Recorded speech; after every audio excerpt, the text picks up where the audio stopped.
At the start of October, my portfolio looked like it was in freefall, but by the end of the month, it pulled off one of the biggest comebacks I've ever seen.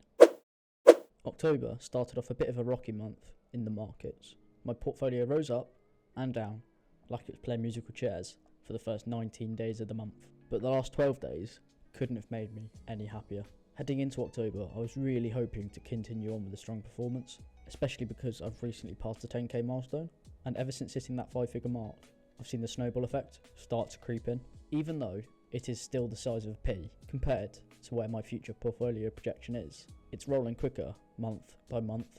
I kicked off October with a portfolio value of £10,163.21, and I didn't know where October could have taken me. Right now, I like to keep things simple with my investments. The core of my portfolio is Vanguard's VUAG S&P 500 ETF, which automatically reinvests the dividends. That means my money keeps working for me in the background. I also make sure everything sits nicely and neatly inside of a stocks and shares ISA, so all of those gains stay tax-free. On the savings side, I use premium bonds as my go-to holding account. I do treat it like a savings pot with a twist. You'll never lose your money, but you've also got that exciting chance of a big tax-free win. It's a nice balance of security and potential upside.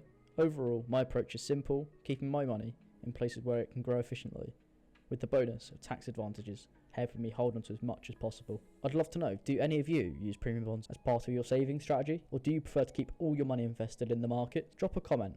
I'd love to hear how you balance your savings and investing. After winning nothing at all in September's premium bonds, I was really hoping October could turn things around. Sadly, no luck again. Another month with 0 prizes. But that is the nature of premium bonds. You have to expect way more losing months than winning ones, especially in my current holding, just above that £4,000 mark. Still, I like to think of it as a savings pot with a lottery ticket attached. The excitement is in the possibility, even if most months is a big fat 0.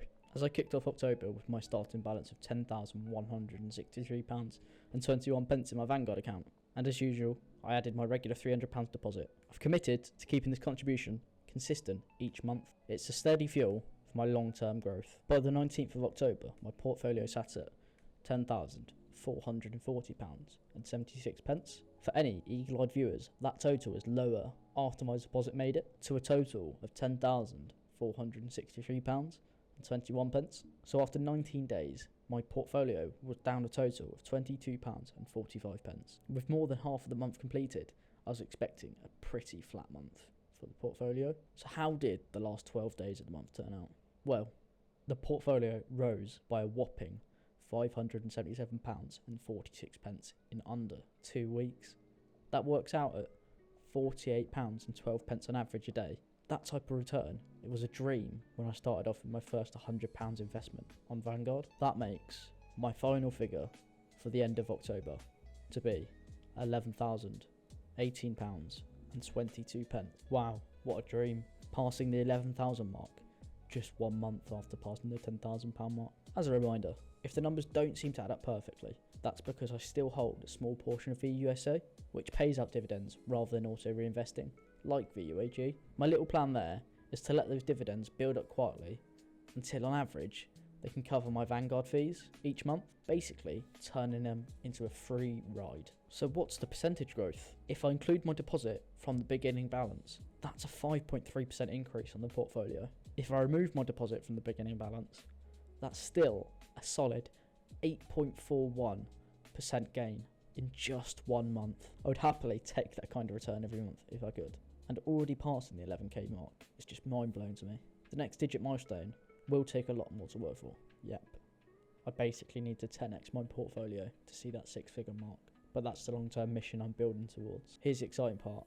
The next 10k should be way faster than the first. Using a compound interest calculator with the starting figure of £11,018.22 with a rate of return of 10.26% annually, along with my £300 monthly deposit, it's estimated to take a total of 10 years and 6 months to reach that 100,000 milestone. £37,800 being deposits and £51,453.56 being interest over the next 10.5 years. Maybe let's see if I can deposit even more and smash that 10.5 year estimate. So how fast can I get to 20,000?